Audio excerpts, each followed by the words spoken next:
भारत और रूस की दोस्ती बहुत मजबूत है और दशकों पुरानी है।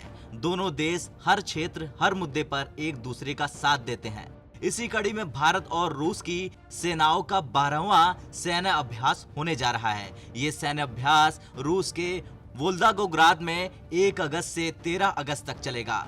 भारत और रूस के इस संयुक्त सैन्य अभ्यास को इंद्र-21 नाम दिया गया है। ये अभ्यास संयुक्त राष्ट्र के द्वारा घोषित अंतर्राष्ट्रीय आतंकवादी समूहों के खिलाफ संयुक्त कार्रवाई संबंधी फैसले के तहत हो रहा है। संयुक्त राष्ट्र के इस फैसले के अनुपालन में ही दोनों देशों की सेनाएं आतंक विरोधी अभ्यास करेंगी। भारत में होने वाले इस अभ्यास में दोनों देशों के लगभग 250 जाबाज सैनिक हिस्सा लेंगे। मैकेनाइज्ड इन्फेंट्री बटालियन को भेजा जा रहा है।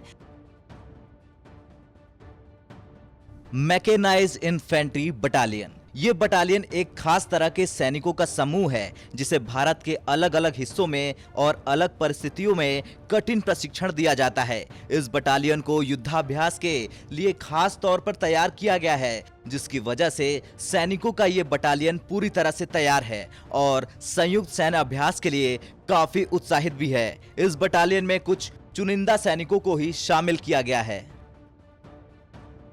सैन्य अभ्यास इंद्र-21 को आयोजित करने के पीछे की खास वजह है।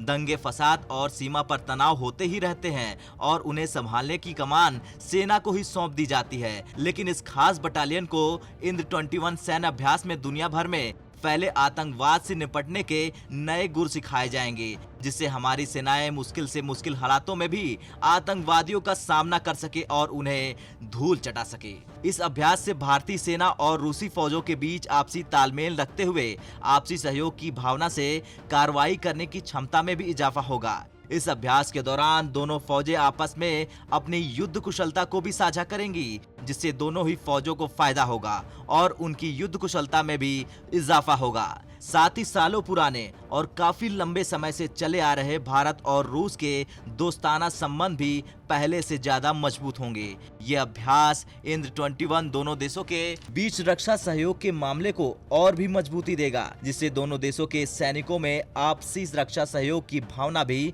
विकसित हो जाएगी। खैर, दुनिया में कुछ देश ही ऐसे हैं जो भारत की तरह अपनी तीनों सेनाओं को यानी कि जल, थल और वायु को ताकतवर बनाने की तरफ हमेशा कदम उठाते रहते हैं। रूस और भारत के संबंध कैसे हैं ये बताने की जरूरत नहीं। आजकल चलती फिरती भाषा में कहें तो रूस भारत पर जान छिड़कता है।